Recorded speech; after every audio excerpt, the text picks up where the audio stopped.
24 esclavos morenos remaban en la espléndida galera que llevaba el príncipe Ahmiad o llevaba al príncipe Ahmiad al palacio del califa. Hasta entonces la pequeña había leído en voz alta, ahora casi de pronto se le cerraron los ojos, sus padres se miraron sonriendo. Estamos entonces en una casa con calor de hogar, un matrimonio acompañando o contándole cuentos a la hija los está leyendo pues, pero está esta onda ahí de los cuentos que me contaron cuando era niña mis papás, y en este caso incluso no solo uno de los dos, sino el matrimonio en comunión leyéndole el cuento o acompañando la lectura del cuento a la niña y cae dormida pues por la lectura, por el cansancio, por la compañía de los papás, pero hay calor de hogar y entonces dice este texto, casi de pronto se le cerraron los ojos. Así arranca la novela que vamos a trabajar hoy y es absoluta maestría, porque esta pequeña y este ambiente familiar va en este cuento donde los esclavos van remando en una barca maravillosa, en una galera espléndida, transportando al príncipe Amgiad, perdón, al palacio del califa. Es un viaje el que está puesto en el cuento, que están leyendo en el cuento, en la novela que nosotros estamos leyendo. Hay un teatro dentro del teatro, un cuento dentro de un cuento amplio, cuando menos tres veces puesto. La niña está leyendo un cuento donde nosotros estamos leyendo la historia, le voy a llamar cuento porque es una novela en realidad, estamos leyendo o estamos leyendo este cuento donde la niña lee un cuento. Y el príncipe que se está transportando a la tierra del califa, al final de cuentas va a ser su propio papá, que va a vivir esta aventura de lo que va a tratar la novela que hoy vamos a trabajar. Y la niña queda dormida, queda entonces, dice, casi de pronto se le cerraron los ojos. Aquí voy a dispararme un poco porque esta novela ha sido quizá hasta más famosa por la versión cinematográfica que tiene, que repasando, es decir, una vez conociendo el texto, la verdad es que pocas veces se logra eso, pero son dos obras de arte, este texto que vamos a trabajar aquí y la película, que es verdaderamente una obra de arte, que está muy apegada al texto, y sin embargo, bueno, pues claro, el realizador, el maestro Stanley Kubrick, con su genialidad espléndida, bueno, pues no digamos que mejoró la novela, porque eso es imposible, pero en la adaptación cinematográfica le pone su propio sello de genialidad. Entonces las dos valen muchísimo la pena de ser revisadas, y además porque Kubrick no le llama a la película como se llama este texto originalmente. Esta novela se llama Relato Soñado y es de Arthur Schnitzler.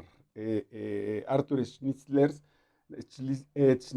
nació en Viena, en Austria, un 15 de mayo de 1862 y falleció en la misma ciudad el 21 de octubre de 1931. Fue médico y conoció personalmente al mismísimo Sigmund Freud. Y entonces el relato soñado, este cuento que lleva a dormir a la niña, la historia de este cuento es del príncipe que viaja, una especie como de realidad transformadora, que se regresa, ese espejo regresa esa información a la vida real en un juego verdaderamente maravilloso con la literatura.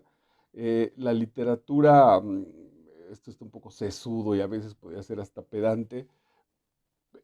Hemos pensado, yo entre ellos, que la literatura en muchos sentidos ha sido como una fuga de la vida real, de la vida cotidiana, y muchos otros piensan que la literatura es parte de la vida.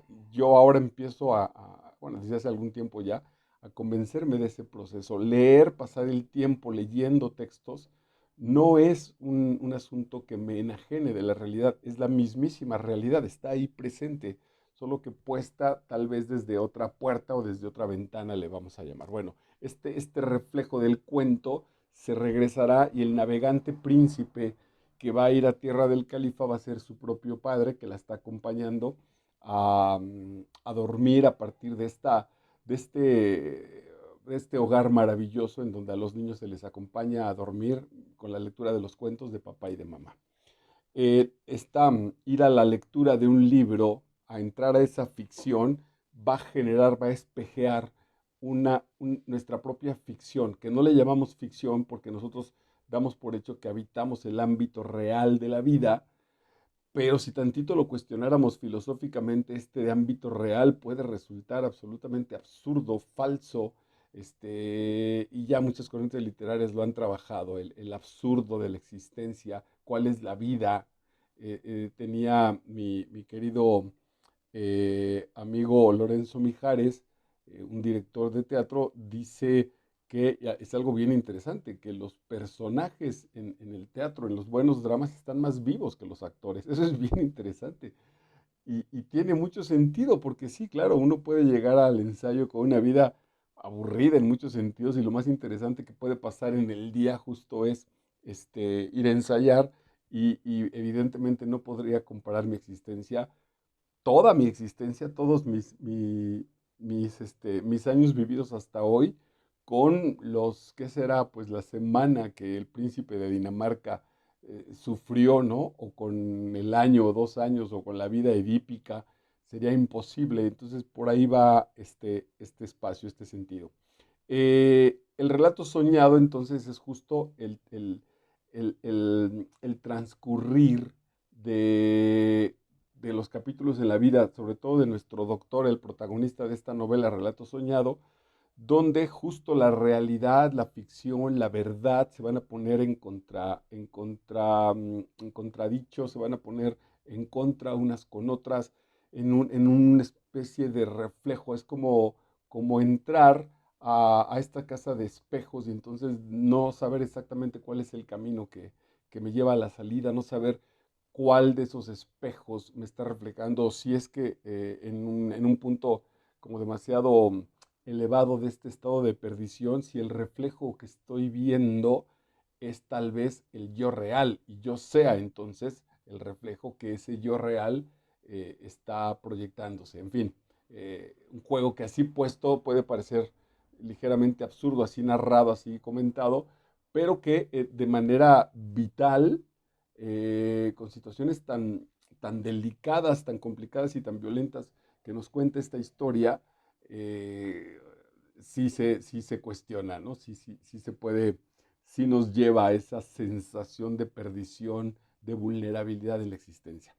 El planteamiento, a partir de las aventuras que vive este personaje, que es un doctor, que joven, con un matrimonio, pues como lo establece, relativamente gozoso, una esposa guapa, una hija maravillosa, los esfuerzos por alcanzar el éxito, el dinero, la fama en este Nueva York donde se mueve han sido superados, o en cualquier capital occidental han sido superados. El tipo puede estar tranquilamente en su vida burguesa, es francamente una vida burguesa, sin el asunto de estar aburridos. No, no es Madame Bovary, que no le encuentra sentido a la existencia y casi muere de aburrimiento. No, en este planteamiento, hace tiempo que la relación matrimonial, en aras de la construcción de ese proyecto llamado familia, han cancelado estos personajes, los dos que forman el matrimonio, la parte oscura, la parte del deseo, de ese deseo que desde una perspectiva moral podríamos llamar el más brutal, el más descarnado, el que no le importa la relación, ese deseo que, si nosotros reflexionamos, puede llegar a ser ligeramente o a veces profundamente escandalizante por, porque está ahí el deseo donde no debería estar según nuestra moral, eh, y hay que convivir con él y hay que enfrentarlo. Es casi como un poco vergonzoso incluso decir tal planteamiento tengo, quizá para ayudar en términos de ilustrar el ejemplo que te quiero dar, del cual viven los personajes de esta novela, particularmente el doctor, es yo en alguna ocasión, después de una profunda tristeza de una pareja que tuve, algo sucedió en su familia, muy, muy complicado para ella, muy triste, sobre todo muy triste para ella. Yo no me dolió de la misma manera y de hecho me dolía por la tristeza de esta chica que era mi novia, pero no realmente por el suceso como tal familiar que ella y su clan habían vivido. Eh, pero yo estaba verdaderamente conmocionado y empatizado con la experiencia de ella. Y entonces creo que había yo salido de viaje, de manera que cuando regresé para verla ya con la noticia encima de lo que ella había vivido y me acerqué y nos abrazamos y etcétera, su entrega fue tan tierna como estaba tan vulnerable que yo empecé ya con la cercanía, además ya habíamos, o sea, éramos pareja, pues, habían pasado besos, abrazos, etcétera, había la intimidad, era relativamente muy cercana, pues. Empecé a sentir el deseo carnal, y me lo cuestioné ahí inmediatamente. De hecho, incluso cuando me lo cuestioné, como me lo cuestioné desde la moralidad, suspendí la situación como física, pero me costó trabajo ajustar mentalmente. Llegué a sentirme como perverso. ¿Cómo es que se había despertado un asunto sexual en un momento de tal vulnerabilidad, tristeza, casi un asunto como de depresión por parte de ella? Y nada, pues con la asesoría del psicólogo, etcétera, se encuentra la respuesta más libre y más sana, sin castigo y sin juicios morales, pero en el momento en que se vivía, muy cuestionadora. Bueno, este ejemplo, espero que ese sabor tiene esta brutal novela, esta maravillosa novela. Cuando este matrimonio, en aras de este plan familiar, ha ido cancelando poco a poco los deseos entre ellos. Y luego algo importantísimo, maravilloso en este texto, es que esta pareja, a partir de sus sueños, se comparten el sueño entre el doctor y su mujer. Él le comparte un sueño a ella y ella le comparte un sueño a él. Se afectan emotivamente, afectan la relación. Más o menos el planteamiento hubiera sido: ¿cómo es posible que sueñes eso? Y si sueñas eso, es muy probable que esté ahí latiendo como una posibilidad que él no ha vivido, pero que la pareja proyecta. Cuando esta parte oscura, le vamos a llamar, básicamente en esta novela encuadrada con los deseos sexuales, los deseos, los solo como deseos de otras personas, el deseo del gusto sexual por otras personas que no son mi pareja, creo que socialmente no estamos preparados para ese proceso, y cuando no tienen un buen manejo, como no tenemos un buen manejo de eso, entonces es muy probable que lo tengamos guardado, que lo ocultemos, que irremediablemente aparecen. Y entonces, bueno, cuando aparecen no sabemos bien a bien qué hacer con ese proceso y puede generar fracturas terribles. Como este despertar, no es un despertar, esta apertura de este sésamo en nuestro personaje con respecto a lo que él vive y con respecto a lo que su mujer le compartió en un sueño. La mujer le compartió en el sueño que ella tuvo, que tenía relaciones sexuales, que el sueño había sido como en dos etapas. En la primera, ella iba con él, con su marido, pero se sentía muy atraída por un marín, un tipo del ejército de los marinos de los Estados Unidos, que en un lugar le había coqueteado. Ella no accedió al coqueteo, no avanzó, y lo respetó y no pasó nada, pues, pero el deseo, el gusto, el sentirse atraída, el sentirse objeto del deseo del marín, había sido tan poderoso que ella soñó con que tenía relaciones sexuales con el marín por encima de la fidelidad, todo esto en el sueño, por encima de la fidelidad con su marido. El marido lo escucha sabiendo que es un sueño, no comparte, no se abre directamente, no muestra su vulnerabilidad a la mujer y le dice: mira, con tu sueño me he sentido así, así me siento, eso me provocó el relato de tu sueño, no como culpa, sino simplemente como reacciones que la vida está estableciendo. Como no lo hace, lo guarda. Un mensaje maravilloso. Ayer trabajamos a Peter Handke con algo muy parecido. Bueno, pues Schnitzler plantea esta misma incapacidad del hombre occidental para enfrentarnos a nuestras propias interioridades. Y como no nos enfrentamos a nuestras interioridades, y Freud decía que las sublimamos casi de manera inconsciente, entonces todo lo que este hombre tiene guardado en su interior sobre la impotencia de sentirse celoso con respecto a su mujer, sobre sus propios deseos, etcétera, ¿cómo los hago convivir? ¿Cómo puedo ser el hombre? Este es el planteamiento muy interesante de esta novela, uno de ellos. ¿Cómo puedo ser un hombre que siente deseos por las compañeras de su profesión, por las alumnas, por las viudas que atiende, por su mujer, con la cual tiene una vida sexual muy intensa? ¿Cómo puede convivir ese hombre también con las noches, acompañar a su hija a contarle cuentos lindísimos y desearle buenas noches a la niña y darle la bendición para que sus ángeles acompañen su sueño? ¿Cómo esa combinación de esa ternura con respecto a la hija y de ese deseo sexual tan atravesado, tan interiorizado en su ser, cómo lo hago convivir en esta cotidianidad relativamente normal? Ese es el relato soñado, sobre eso es el viaje. Llega a tal punto que la realidad a este doctor eh, se le empieza como a trastocar porque va encontrando, va atravesando con todas sus advertencias límites que el contexto vital en el que él se movía, ahí estaba protegido. Esto tiene mucho sentido. La vida son un montón de burbujas. Cada uno de nosotros habitamos la propia, y cuando una burbuja entra en contacto con otra y se rompe o se hace un pasadizo, es muy probable que esa burbuja se amplíe y entonces empezamos a habitar y a vivir otras realidades muy vecinas a la nuestra. Cuando quiero decir muy vecinas, es muy cercanas a la nuestra, que generan esa vecindad, pero no estamos ahí. Pasamos, las podemos como advertir, pero las evitamos, ¿no? Si vives cerca de un bar, o tus vecinos, o tú mismo con respecto a los vecinos, es como, o sería como otra realidad ahí con la que tú no acabas como de abordar, como de generarte en ella. La ves de cerca, pero no te inmiscuyes, pues no te metes en ese proceso. Si lo empezamos a romper y a abrir y a cuestionar y a intentar acercarnos a esas otras esferas, vamos a sacudir profundamente la nuestra, que en este caso es esta hogareña de contar un cuento para meternos en una profunda crisis. Bueno, esta solo es la introducción, así que imagínate cómo está el texto.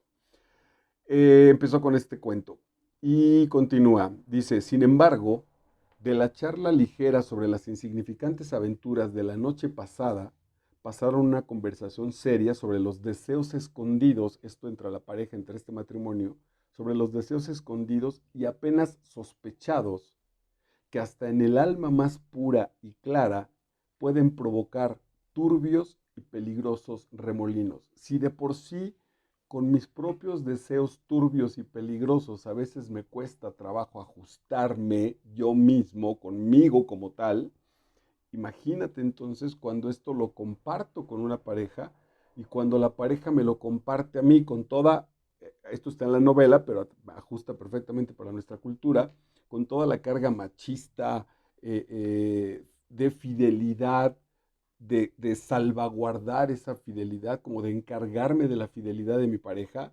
Todo esto está entre comillas. Las comillas quiere decir que sí son situaciones reales, pero sí son conversaciones que existen. me Va a provocar un tremendo caos, va a provocar verdaderamente una especie de bomba, ¿no?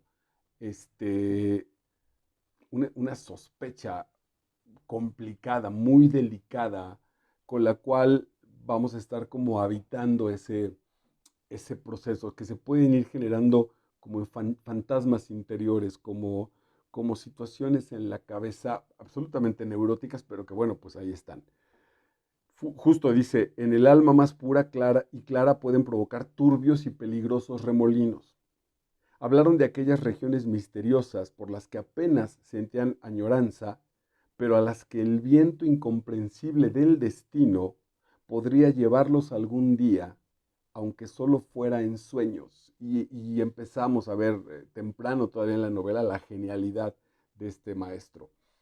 Acaba de acostar a mi niña con un cuento y se quedó dormida con toda la ternura que eso implica y el matrimonio se mira a los ojos y dice, gran proyecto el que estamos formando. Bueno, dejan a la niña cobijada, etcétera, y cuando se van a su recámara se cuentan sus cuentos y, y empiezan a ver esta posibilidad del monstruo que está ahí latiendo, que está acechando constantemente ahí con un ronroneo absolutamente incómodo y sobre todo por la posibilidad de que esos sueños perversos, le voy a llamar como tal, perversos en términos de sacudir mi comodidad burguesa, pueden ir tomando forma. De eso va este relato soñado. Sabían, el matrimonio, que el día anterior no había sido la primera vez que un soplo de aventura, libertad y peligro los había rozado. La vida les está diciendo, bien por tu vida burguesa, bien porque en tu ternura vas y acuestas a tu hija mientras lee cuentos, bien porque amas a tu mujer y ella te ama a ti. Y aquí viene lo verdaderamente complicado de esta noticia, de esta novela, es, pero el mundo no es así, tu ser no es así, y no vienes a eso. Entonces, el tigre está relativamente adormilado en su jaula, pero sigue fuerte, ¿no? Sigue rondando y cada vez, si no lo atendemos, en este caso con aventura, libertad y cierta dosis de peligro, el tigre se pone hambriento. Eh, Temerosa y atormentadamente, con sucia curiosidad. Este es lindo. ¿Qué proceso es el más sano para acercarnos a ese tigre que va a representar, que en este juego, en esta explicación, va a representar mis deseos más turbios, mis remolinos interiores y además, sobre todo, si van en un tema de la sexualidad? ¿Estamos preparadas las parejas para compartirnos esa información? La novela diría que no. Eh, el doctor recibe una llamada en la madrugada y le da vueltas, pero no se lo dice a la esposa, le está dando vueltas el sueño de la esposa que se mete con este marín y le está dando vueltas y él en su propio devenir de su propia mente empieza a generar quizá relativamente de manera inconsciente posibles venganzas, ¿no? Entonces, por qué no me tiro a fulana y por qué esta señora y mi paciente y etcétera? Eh, y sale a se hace una escapada nocturna por esa ciudad, como tal en la noche pues ya llena de fantasmas y de tentaciones, muy alejada ya de este mundo burgués. Yo dejé, es decir, un poco sería, dejas a tu hija y le cuentas un cuento y se duerme, tú vete a tu recámara e intenta dormir de la misma manera. Si abres la puerta de la noche, tu propio cuento puede convertirse en una pesadilla. Y en este transcurrir, en este viaje que va a vivir nuestro personaje, se encuentra con un niño, otra vez, apenas ayer trabajábamos también el asunto de la niñez con Handke y el miedo frente al penalti, y acá dice, ¿cuánto tiempo hacía que aquel niño diftérico le había tosido en la cara? Él estaba preocupado por si estaba contagiado de difteria, porque atendiendo a un pequeño, el pequeño tose y la saliva moja su rostro, toma las medidas pertinentes, pero nada, pues una vez que la saliva mojó su rostro, y bueno, pues ahí anda y entonces, pero es otra vez esta vocecita relativamente simbólica aquí de, y si estoy contaminado de esa enfermedad del niño, de esa curiosidad del mundo, hay, hay, hay una vacuna para quedarnos en esta vida burguesa. Esta vida burguesa, no estoy hablando de una vida cínica. El tipo es médico, se encarga de cuidar a los demás y además es un gran profesional, es un médico comprensivo, este, genera acciones de bien, es un hombre de bien. Bueno, pues ese hombre de bien, ese hombre hogareño, también tiene un maldito tigre ahí guardado con el que hay que, yo creo que a partir de esta novela, pues aprender a trabajar. El asunto es ese tigre que lo domesticamos, lo castramos, lo encerramos en esa jaula, lo dejamos libre. Interesantísima pregunta. Bueno, pero entonces el proceso con este solo texto es, ¿estoy contaminado de eso? Estaba en una callejuela estrecha, como su vida y como su problema ahora mismo, por la que solo vagaban algunas prostitutas miserables. La imagen del diálogo de la vida es muy interesante, pero además Schlinzer no se va a encargar de explicárnoslo, la literatura se encargará de dar la explicación. Estar en esta callejuela estrecha, llena de prostitutas, él no sabe, pero, y aquí seguramente un gesto ahí freudiano, él ahora enfrenta prostitutas en su realidad porque bajo el sueño que le compartió su propia esposa, ahora a la esposa la considera como una prostituta. Soñaste que otro güey se metía a la cama contigo y además lo disfrutaste, bueno, pues estás convertida en una PUTA, sin duda alguna. No lo tiene razonado, por lo tanto no se lo comparte. Incluso si lo pudiera razonar, seguro que él diría, no hombre, no tiene carga de nada, pero el inconsciente es otra cosa. El inconsciente ya generó esa lectura en automático. Los deseos de mi mujer, así sean en sueños, la convierten en una prostituta por ofrecida, por gozar, vender el cuerpo, en este caso incluso por regalar el cuerpo, que no sea mío. Está puesto en un tremendo cuestionamiento si la relación matrimonial, sobre todo de parte de los hombres, de cómo vivimos las relaciones matrimoniales los hombres, establecemos de manera automática que somos dueños del cuerpo y por lo tanto incluso de la sexualidad de nuestra pareja. Y algunas mujeres no lo nombran así, pero lo habitan de esta manera, ¿no? Si la mujer tiene que darle mil vueltas para pedir algo en términos sexuales, y yo estuve con chicas absolutamente liberales que bajo un diálogo relativamente razonado me pedían permiso, por ejemplo, para usar o no ropa interior, ¿no? Y entonces yo decía, pues, qué difícil asunto, porque yo soy responsable de mi ropa interior, no de la tuya, querida, por más que te ame, por más que seas mi pareja y estemos muy cerca, tienes que tomar la decisión por ti. Y esto evidentemente se sentía como lejanía, como desinterés, en fin, bueno, pues pongo estos ejemplos personales para intentar destacar lo complejo de este tema.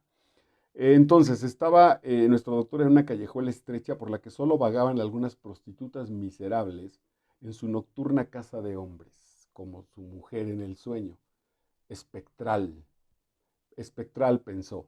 Y también los estudiantes con sus gorras azules le resultaron de pronto espectrales en el recuerdo. Lo mismo que Marianne, su prometido y su tío y su tía, a los que se imaginaba ahora cogidos de la mano en torno al lecho de muerte del anciano consejero. Eh, eh, eh, está, Va a visitar a un enfermo que llega tarde porque, bueno, ya estaba casi terminal y está la muerte habitando este viaje de nuestro médico. Y es genial, el universo está completo. Eh, Otra vez, sin explicaciones baratas, ni siquiera psicológicas, que seguramente nuestro autor las sabría, pero deja que hable la novela para que dialogue con nosotros. Eh, esta, este tigre guardado, esta carga, esta energía sexual puesta en nosotros, es la que nos permite alejarnos del fantasma de la muerte. Lo establezco como una pregunta. Está ahí y entonces incluso es una bendición porque es un motor vital. La muerte está rondando, está muy cerca, particularmente de los médicos. ¿Y qué hacemos mientras tratamos de huir o de darle sentido a nuestra vida? Porque la muerte nos acecha constantemente. ¿Qué hacemos? ¿La convertimos en una vida burguesa o no? Maravilloso. También Albertín es la esposa a la que se imaginaba profundamente dormida, con los brazos cruzados bajo la nuca.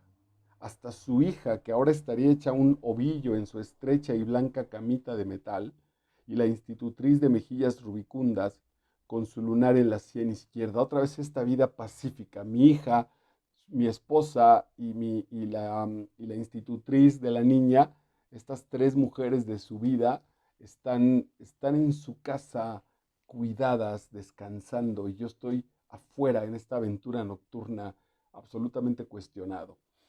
Todos se le habían vuelto totalmente espectrales. Espectral quiere decir, en este caso de la novela, que no está consciente de su ser.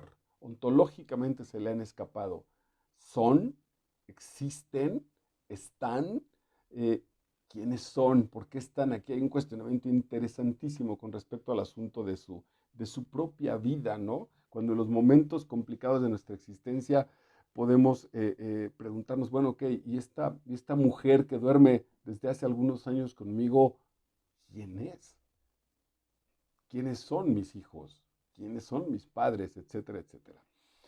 Eh, Avanza el proceso en esta aventura nocturna, no sé si ya valdrá la pena revisarlo, se mete a un bar y en el bar el pianista es un viejo amigo suyo que le da, platica con él, se invitan unos tragos, el pianista es muy tarde ya, es la medianoche, posiblemente hasta más, y le dice que le comenta que tiene un trabajo extra pasada la medianoche, él pregunta pues de qué se trata y dice que va a ir a tocar con los ojos vendados a un lugar que él piensa, alcanza a percibir un poco, porque a veces la cinta no le cubre bien los ojos, que hay mucha riqueza, que hay mucho lujo y que hay hombres y que hay mujeres bellísimas, guapísimas, maravillosas, desnudas y hay orgías, y hay relaciones sexuales y hay un mundo de exceso que no es para todos. Atención con este asunto, no es para todos y necesitas, como en la fantasía de las mil y una noches, que seguramente hay una referencia en esta novela sobre ese texto, necesitas tu palabra clave, tu ábrete sésamo, que en este caso a mí me parece también un juego muy bonito, que será Dinamarca. La palabra clave para, bueno, convence a su amigo de que el amigo le comparte la palabra clave y él va y consigue un disfraz a medianoche, donde también pasa un elemento interesantísimo, una pequeña historia ahí paralela al río principal de nuestra novela, para conseguir el disfraz. Se va a la casa esta, a donde es la reunión, y da la clave que es Dinamarca. Y a mí me hace un referente directo al asunto hamletiano, ¿no? Hay algo podrido en Dinamarca. Cuando Hamlet regresa y descubre enseguida, podría ser una buena apuesta para un montaje hamletiano que apeste, Dinamarca apesta, ¿no? Los personajes podrían estar ahí, sobre todo Hamlet cuando regresa, él percibe que cuando él se fue de Dinamarca no olía tan mal y hoy verdaderamente está podrido el interior de Dinamarca. Bueno, esa es la clave para entrar a ese mundo, tiene mucho sentido. Eh, Dice un personaje, tiene que dejarnos salir inmediatamente, señor. El que le va a rentar el disfraz, le dice, pasa ahí un asunto con la hija y un novio, y el suegro, el que renta, el papá que renta los disfraces, encierra a la hija con el novio porque los cacha ahí cachondeándose y los guarda en lo que atiende al cliente, y el doctor les dice, tiene que dejarlos salir inmediatamente, señor. O el novio, me parece, de la niña, el que dice, tiene que dejarnos salir. Tiene que dejarnos salir los instintos, los fantasmas, los procesos sexuales que ahí están guardados.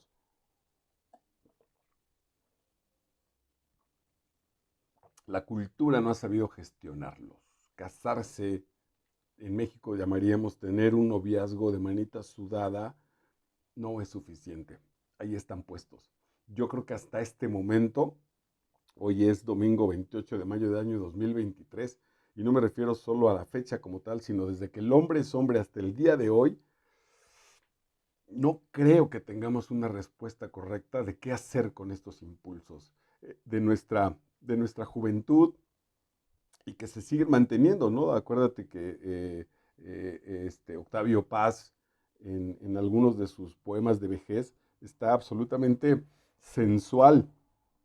Y Elías Nandino decía, el asunto con la vejez, el problema con la vejez es que el asunto físico va mermando, pero el hambre espiritual de lo físico no cesa nunca. Mi deseo apasionado de de tocar carne, de meterme con otros cuerpos, no solo no cesa, sino que parece que se hace más agudo. Decían andinos, es casi una especie de maldición este proceso. ¿A quién se le ocurrió? Ojalá la vejez y el desgaste físico avanzara con el desgaste del deseo, pero no es así. Bueno, pues aquí el asunto es, hay que dejar salir eso interior, hay que, sí, hay que liberarlo. Nuestro personaje, nuestro doctor, no lo tiene claro, porque además viene otro punto, es decir, yo puedo liberar el mío, soy responsable, ¿y qué tanto soy responsable? ¿Y qué hago cuando mi pareja, a la que amo, con la que estoy generando este proyecto de familia, cuando mi hija que está en proceso de crecimiento, qué hago con sus fantasmas interiores? ¿Qué hago cuando ellas se abre el pequeño hueco y comparten el fantasma interior de cada una de ellas? ¿Qué hago yo con esa información? Eh, Ni hablar, respondió burlón el del alquiler de disfraces. De momento van a tener la amabilidad de aguardar mi regreso. Se quedarán encerrados esos niños y sus instintos, se quedarán encerrados tus fantasmas. Entre tanto, Fridolin se puso la cogulla, el asunto aquí un adorno en el cuello, y anudó los dos extremos del colgante cordón blanco. Se pone una capa y se disfraza. Es una joya como un asunto simbólico. Hay que dejar salir a estos jóvenes que se están cachondeando ahí en esa bodega. Y dice, no, no, no, hay que encerrarlos. Y los adultos, ¿qué vamos a hacer con esa energía de estos adolescentes en plena etapa sexual? Vamos a disfrazarla. Interesantísimo. No, no, no la vamos a abordar, no los vamos a escuchar, no los vamos a atender. Los adultos tenemos tantos negocios que resolver que le vamos a dar la vuelta. Vamos a suponer que no existieron. Hoy tengo las tremendas preguntas. Para mí, supongo que fue relativamente fácil eh, eh, encargarme de la adolescencia de mis hijos porque no las viví con ellos, con ninguno de los dos. Yo me separé de la madre de mis hijos y por lo tanto de ellos relativamente, cuando uno de ellos era niño, en realidad los dos todavía eran niños, ni siquiera estaba en el proceso de la adolescencia y a mí la adolescencia de ambos me tocó en términos como de asistir cuando sucedían problemas, pero no en lo cotidiano, a eso me refiero. Alguna vez con los dos, por ahí algún asunto episódico que resaltó incluso por la rareza de ese enfrentamiento y que yo mismo, con todo lo que implicó mi torturante adolescencia, según yo, habría que escucharlos a ellos, me acerqué de manera relativamente sana. Pero con la mamá, me parece que justo está ahí el tema tabú. Alguna vez ella, angustiada, me llamó para un asunto ahí que tenía que ver con rollos sexuales de nuestros hijos, que yo desde la lejanía pues tomé como de forma muy natural y incluso en ese momento no pensé en esta cotidianidad, ¿no? En este asunto que yo mismo establecí por ejemplo, no hay un espacio para la resolución sexual de los adolescentes en las casas, están en nuestras recámaras y si vivimos en una casa enana, pues es muy probable que se escuche todo, o la música, o la privacidad, y muchas ocasiones incluso cuando no hay esa privacidad. Yo tengo amigos o tuve amigos, bueno, algunos de ellos siguen siendo mis grandes amigos, que pasaron su niñez y su adolescencia durmiendo con su mamá y su hermana en la misma cama y cuando crecían los pasaban en una litera con otros adolescentes y uno decía, ¿y estos cómo viven estos procesos, etcétera, etcétera? Entonces, nada, pues, ¿qué hacemos los adultos? En el caso de esta novela, pues disfrazarnos. Y ya lo que te conté dice, y la contraseña, y el músico le dice, ¿insistes en ir? Y el doctor, sin falta. Bueno, entonces la contraseña es Dinamarca. El tipo entra, da la contraseña y lo dejan pasar y empieza a descubrir este mundo rarísimo para él. Eh, pero aquí hay una cosa muy bonita, sin duda rarísimo para él, pero por otro lado no tanto, que eso es bien interesante y muy difícil de aceptar. Yo en mi formación de actor de teatro, de actor, el gran trabajo de los actores, cuando menos psicológicamente hablando, es cómo encarnar esa esa fuerza psicológica, esa fuerza espiritual de los personajes y cómo encarnarla cuando muchos de los personajes son de lo peor de la existencia humana, ¿no? De lo peor que ha ocurrido, como qué hago si me toca encarnar al tío de Hamlet, si me toca encarnar la venganza de Laertes, el suicidio de Ofelia, etcétera, etcétera. Es profundamente sacudidor, de ahí incluso como tal el gran esfuerzo artístico que nos corresponde pues en este rango. Eh, entonces, bueno, al punto que hay veces esa especie de paradoja. Si este mundo, esta esfera que te decía hace un rato es extraña para mí, pero la reconozco desde la humanidad, es decir, podría estar ahí.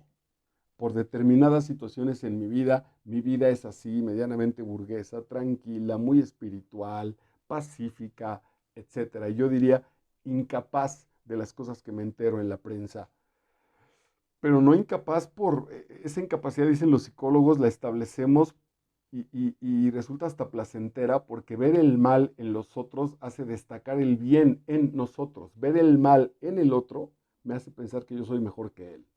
No, acá el asunto es ver el mal del otro me hace pensar que estoy muy cerca, depende de ciertas circunstancias y de a veces elementos muy sutiles para que yo pudiera hacer eso o peor. Hay un gran ejemplo que a mí me sacudió brutalmente en el libro de El cuerpo nunca miente de Alice Miller.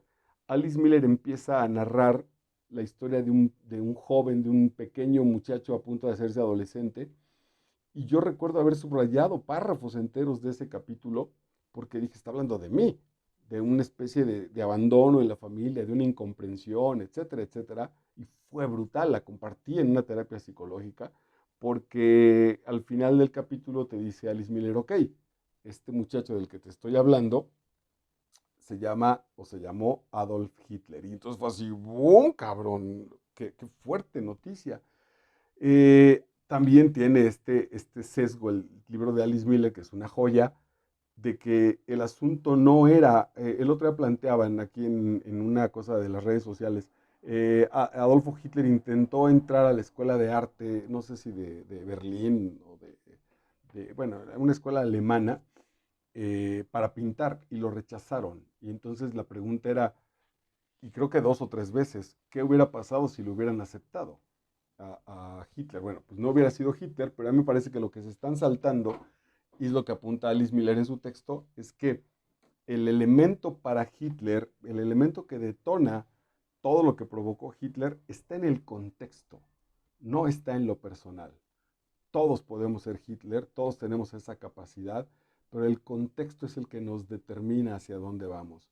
Hace poquito veía una entrevista con un actor cómico español muy interesante, el tipo, el Gran Wyoming se llama, y, y él decía que cuando fue joven en un bar en Madrid, solo por estar con el cabello largo, los policías le pusieron una madriza espantosa, lo golpearon terriblemente y entonces el tipo dijo, en ese momento mi primer deseo cuando medianamente me pude levantar y dar 3 pasos para ir a mi casa fue convertirme en terrorista. Ese es justamente, no es que los terroristas españoles o en cualquier parte del mundo sean malos y perversos y diabólicos, es el contexto de la realidad que habitan y que les toca vivir lo que empuja, lo que finalmente detona ese proceso y lo hace estallar y convertir. Entonces, con lo de Hitler era, si no hubiera sido Adolf Hitler, hubiera sido cualquier otro, en realidad cualquier otro, porque el caldo de cultivo estaba a punto justo, estaba hirviendo para generar esos procesos. Ya dentro de esta Dinamarca echada a perder de esta casa, de pronto una voz femenina, otra vez una genialidad del autor, porque una importante solución de nuestro proceso neurótico, espiritual, cuando menos en el caso de los hombres, del asunto masculino, está en la voz femenina. Interesantísimo. De pronto una voz femenina susurró a sus espaldas, no se vuelva, todavía puede marcharse, usted no es de los nuestros. Está bien, pues, estarán esos sueños y por eso están como sueños y por eso aparecen en el mundo nocturno, donde soñarás que tuviste relaciones sexuales con lo que quieras transgredir y una vez despierto puedes regresar y abrazar a tu mujer y tu mujer te preguntará qué sucedió y tú le dirás, tuve una pesadilla y vuelves a dormir acompañado de ella para reiniciar al otro día del amanecer. Y le dice la chica, usted no es de los nuestros, si lo descubren, lo pasará mal. No es tu territorio, no es tu vocación. Esta especie de curiosidad malsana está empezando a ser peligrosa. Le dice todavía, huye antes de que sea demasiado tarde y en cualquier momento puede ser ya demasiado tarde. Es decir, el peligro ya es inminente, no es que te quede una cuenta de 10 hacia cero, ya estás en peligro. Y ten cuidado de que no te sigan los pasos. Nadie debe saber quién eres. De otro modo, tu tranquilidad, la paz de tu existencia, habrán terminado para siempre. Vete. Genial, genial, genial. La paz de tu existencia. No se trata de cancelar eh, eh, profundamente, ¿no? De volvernos, de cerrar ahí una especie de palacio medieval y con paredes gruesas alejarnos de la realidad. No es el proceso, pero sí un proceso justo de una autoconciencia, de una autopercepción, de una responsabilidad en la toma de decisiones, cuando menos muchísimo más importante que lo que normalmente hacemos. Nuestros vestidos habían desaparecido. Un espanto sin igual se apoderó de mí. El gran asunto es que lo cachan y lo amenazan fuerte y le dicen, hay que hacer tal y te vamos a dejar en paz.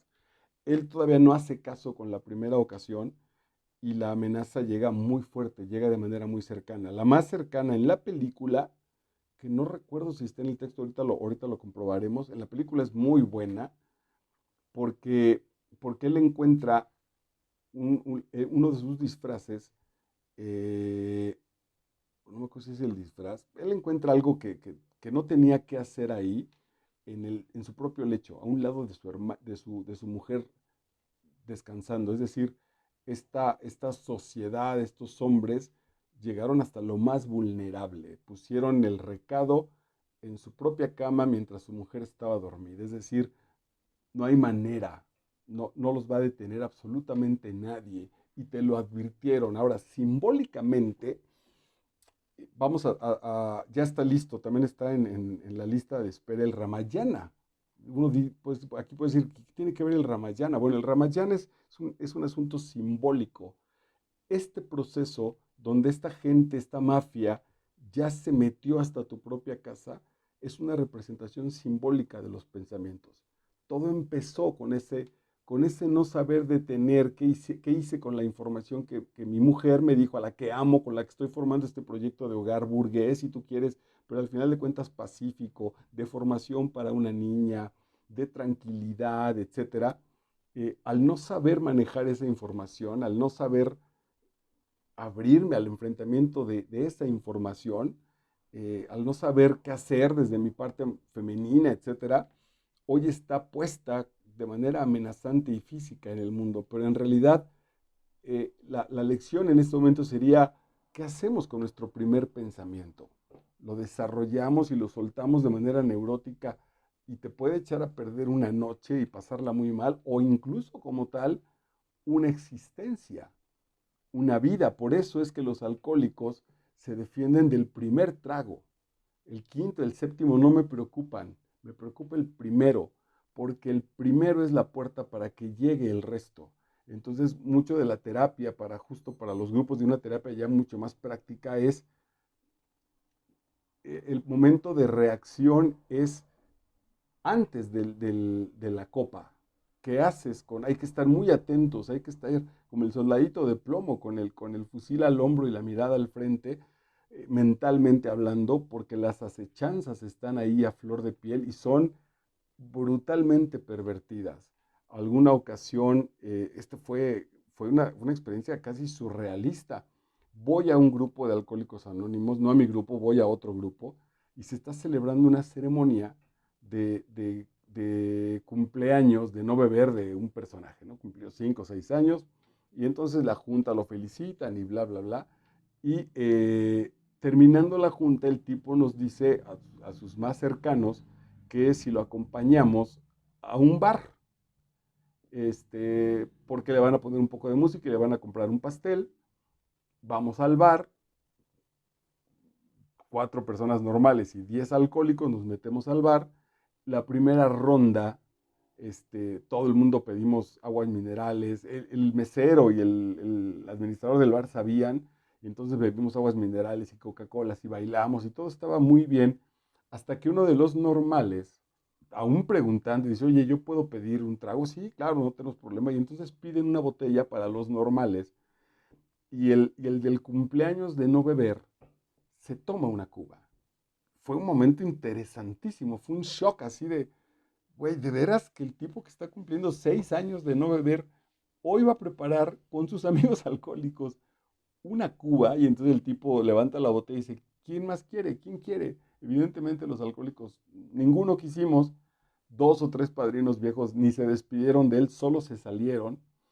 eh, y bueno, el tipo se toma el trago y fue una cosa, insisto, casi como mágica, porque terminando ese trago el tipo estaba convertido en un monstruo, pero un monstruo, un patán, violento, súper macho, humillador. Yo duré 15 minutos más en la reunión y también salí con los ojos así, con el asunto delicadísimo de, a ver, ¿qué estaba sucediendo, no?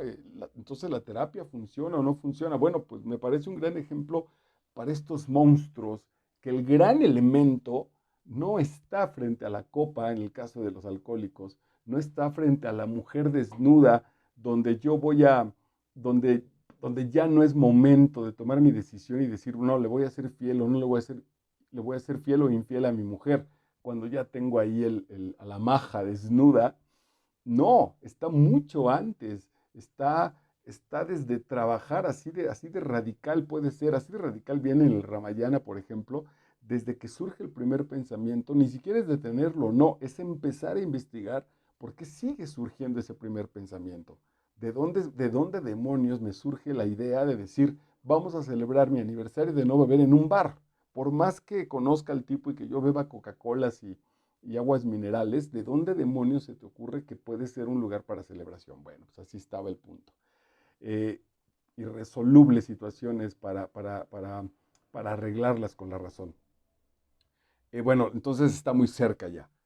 Siempre con las manos atadas, pero envuelto en un manto negro, estuviste ante ella, no en ninguna estancia, sino de algún modo al aire libre, como si flotaras ante la experiencia de la mujer, porque claro, él se queda como enamorado de esta chica que lo salva de esa reunión brutal donde puede ser dañado, que es su propia parte femenina, solo que la chica que lo salva en ese laberinto, en este Dinamarca, con el cual entró con la clave a ese Dinamarca descompuesto, como está desnuda y es guapísima, él en la realidad no sabe que es la misma mujer que está en su cama y dormida, acostada cuidando a su hija. Ahí hay un asunto verdaderamente hermoso, porque las aventuras son para vivirlas. Es la misma mujer. La mujer, a ver, un poco lo que la novela está diciendo es, mi mujer o mi novia de manita sudada, fiel, casada conmigo, puesta en el hogar cuidando a los hijos, es exactamente la misma mujer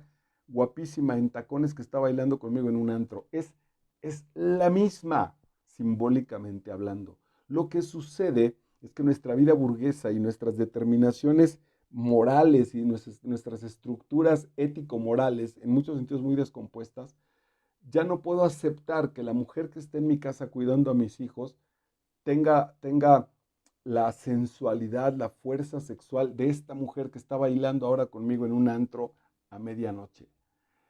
Ahí hay todo un proceso de aventuras, en el mejor sentido del término, a vivir con nuestra propia pareja, de planes de vida.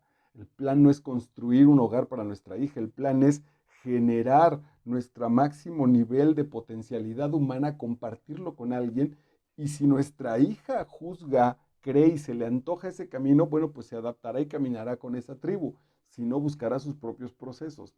Eso no sucede en la novela y no sucede justamente para que nosotros podamos empezar a encontrar estas respuestas.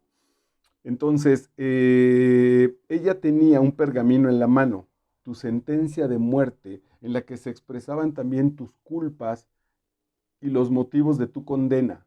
Te preguntó, yo no oía las palabras, pero lo supe, si estabas dispuesto a ser su amante. En ese caso, la pena de muerte se te perdonaría. El tipo lo pescan ahí y le dicen, ok, te puedes quedar si asumes que eres la amante de esta mujer. Pero el tipo está casado y su mujer lo está esperando en su casa. Solo así te podemos perdonar que te hayas colado. Tú sacudiste la cabeza negando, por decir la verdad y por guardar su fidelidad quizá demasiado tarde, dijo, no, yo no lo voy a aceptar. A mí no me asombró porque era completamente normal y no podía ser de otra forma que tú me fueras fiel a pesar de todos los peligros y por toda la eternidad. Es creo que el discurso de la mujer. Interesantísimo otra vez, porque bajo esta perspectiva de interioridad, no fue una pelea, pero sí fue un rasgo de separación importante. La última pareja con la que estuve me preguntó si me gustaban, creo que ya lo he compartido en otras charlas, si me gustaban mis alumnas. Le dije, no, no me gustan. Y no sé si fue un error mío abrir la boca y decirle, pero puedo reconocer perfectamente que algunas de esas niñas están a nada de convertirse en mujeres muy guapas y muy atractivas. Aún como mujeres muy guapas y muy atractivas, tampoco me siento atraído y mucho menos en este momento que estoy enamorado de ti. La mujer más atractiva de mi existencia en este momento eres tú. Bueno, pues nada, abrir la boca y agregar esa información no tiene problema cuando estaba con ella. Cuando no estaba con ella, se volvió justo este fantasma de esta novela. Así directamente, ella empezó a generar en su cabeza, ¿y qué está haciendo este patán? ¿Y a quién le estará coqueteando? ¿Y por qué? Incluso si no es él, seguramente son ellas la que los provocarán, o sus compañeras actrices. Esto justo, este tormento, este, este sueño narrado, como se llama esta novela, ¿no? Este relato soñado interior y proyectado hacia la realidad, muy neurótico en términos muy mundanos, bueno, pues difícil de zafarse, muy difícil de zafarse, y en términos de la ficción, bueno, pues que está creando todo este asunto laberíntico y profundo. Eh, yo encontraba tu comportamiento absurdo y sobremanera insensato, esta aventura nocturna, y me sentía tentada a burlarme de ti, a reírme de ti a la cara, precisamente porque habías rechazado por fidelidad hacia mí la mano de una princesa y soportando torturas y subías ahora tambaleándote por sufrir una muerte horrible. Yo creo que es simbólico, porque si no sería una muy mala novela relativamente moral y muy barata, que sería, no vayas a los antros y bailes con las princesas, quédate en tu casa a atender a tu mujer. Sería chafísima la historia, pues como tal. No, señor, no, no, aquí el asunto está en que bajo esta caballerosidad del plan, del proyecto Haré una familia, yo voy cancelando junto con ella seguramente, pero aquí voy a ser responsable yo voy cancelando la bruja sensual, la gran prostituta que está puesta en mi propia mujer, en la mamá de mis hijos, en la mujer con la que concebí esta obra, que amo profundamente, etcétera, etcétera, que además en este caso es una niña también, y yo empiezo a cancelarle su sexualidad, sus fantasmas, los juegos por esta vida burguesa, por arreglarnos y presentarnos bien como un matrimonio relativamente sólido, ir a cenar con las demás parejas, asistir a donde quieras de manera cultural y cada vez o poco a poco ir generando que la cotidianidad del hogar y de las responsabilidades van siendo aburridas y por eso las tengo que encontrar afuera. Pero en realidad es esta ceguera que hemos ido cancelando, que es de los dos, absolutamente de los dos. Nada, nada, no voy a balconear nada, no tiene sentido. Seguramente lo estás entendiendo, pues porque es muy claro. Eh, y entonces ahora, otra vez con este asunto de las cosas que vamos dejando y que pueden ser demasiado tarde, hoy el tipo va tambaleándose porque está sufriendo una muerte horrible, la muerte quizá simbólica de la propia traición de su mujer, a la que él ha abandonado, a la que él le ha seguido poniendo etiquetas de burguesía, de niña bien, religiosas, etcétera, y están pagando este precio. Albertín tenía visita de su madre y la pequeña, su hija, estudiaba francés con su institutriz, todas mujeres, si te das cuenta. Solo en la escalera volvió a cobrar conciencia de que todo aquel orden, toda esta vida burguesa, toda aquella armonía, toda aquella seguridad de su existencia, no eran más que apariencia y mentira. Y nos da una respuesta espiritual, Schlinzer, maravillosa.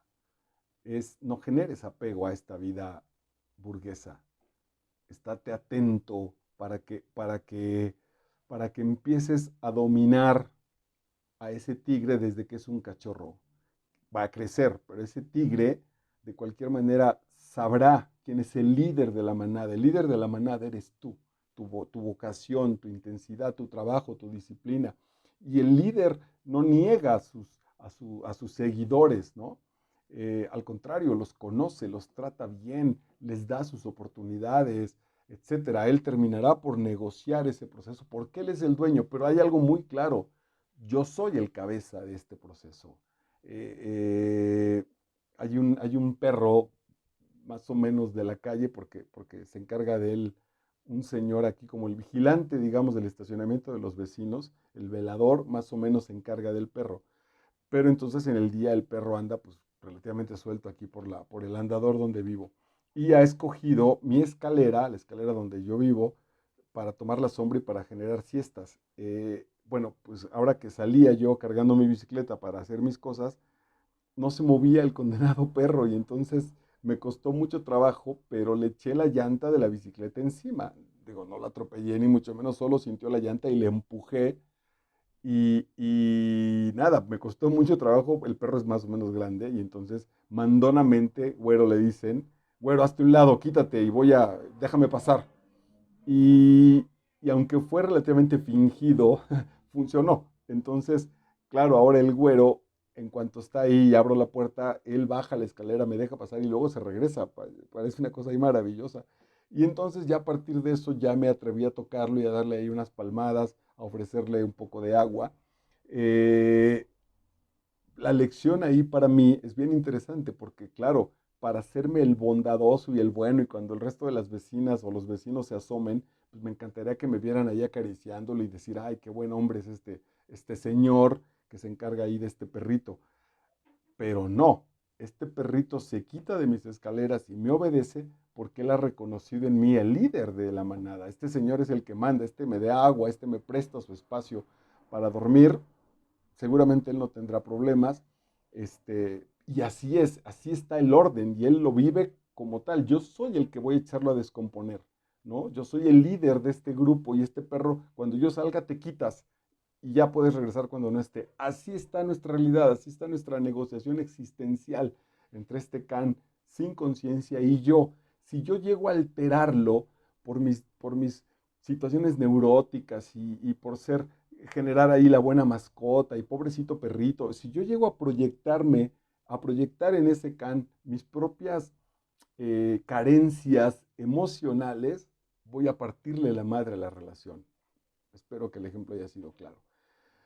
Entonces, pensar que nuestra pareja es esa madre, bueno, pues es que además seguramente lo estás viviendo o lo vivirás, que es esa madre maravillosa, esta madre de 10 de mayo mexicana no existe, ya está, a eso se refiere. El gran padre, el gran amante, el gran novio, no existimos, somos una máscara nada más de todo el proceso de nuestras personalidades. Querer aferrarnos solo a esa máscara hace mucho daño. Así, es muy neurótico el proceso, está interesantísimo. Y finalmente, el último que te comparto, mira, es relativamente breve la novela y yo ya llevo aquí más de una hora de la profundidad bellísima que tiene este espléndido texto. Voy a cerrar ya. No se puede adivinar el futuro. Permanecieron así en silencio el matrimonio, dormitando los dos un poco y próximos entre sí, sin soñar.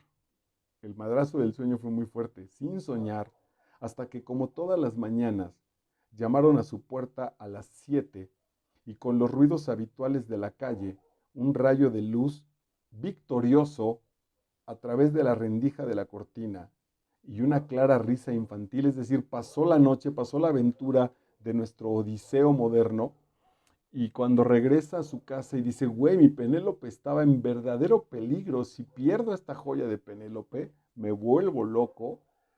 Y, y esto que empezó con la niña cerrando los ojos por el cuento que estaba leyendo, esta noche se está terminando y se cuela una luz entre la cortina y la ventana. Un rayo de luz victorioso. Pudimos vencer esta noche. No eres el héroe, no lo sabes hacer siempre. Vive tu día y calma porque vendrá la noche de mañana, si es que te toca vivir ese combate. Un rayo de luz victorioso a través de la rendija de la cortina y una clara risa infantil, la hija despertando. La hija abrió la novela quedándose dormida y hoy la va a cerrar, en este momento pues la va a cerrar abriendo los ojos al nuevo día. Y una clara risa infantil en la habitación de al lado. Comenzó el nuevo día. Y por supuesto, de manera espléndida, como un gran novelista, Schnitzler no nos da la moraleja. Mira, te hablé hace rato de los perros y ahí están ladrando. No nos da la moraleja ni nos da los consejos. Él establece la realidad y nosotros la vivimos. Seguramente lo mejor que podemos hacer es proyectarla interiormente. ¿Dónde, por qué estoy leyendo este trabajo? ¿Dónde en este trabajo soy la niña? ¿Dónde soy el marido? ¿Dónde soy la mujer? ¿Dónde soy la prostituta o esta mujer que rescata al tipo en la película? Y creo que acá también matan a la que le ayuda, la encuentran muerta a la chica, lo disfrazan de una sobredosis de droga, pero la asesinan a la chica que le ayudó. Y decía, para cerrar con esto, cierro mi comentario, que se me escapó el nombre de este gran director de esta, que hizo la adaptación de este relato soñado, Kubrick, el maestro Kubrick le llama a la película ojos bien abiertos o bien cerrados. En inglés se me escapó ahorita el título. Eh, Porque tiene sentido, ¿no? Y diría, ok, los adultos en una situación matrimonial tenemos que estar con los ojos atentos todo el tiempo a nuestros propios pensamientos, a nuestras tentaciones, negociar de la manera más sana las fantasías, por más perversas que nosotros las podemos juzgar, de nuestra pareja, sobre todo de nuestra pareja. Ojos bien cerrados se llama en la película. Tiene que ver con los ojos que cerró la niña a partir de un cuento, pero nosotros ya no podemos cerrar los ojos con los cuentos que nos contamos. Mi vida tranquila, mi vida burguesa, mi vida en paz.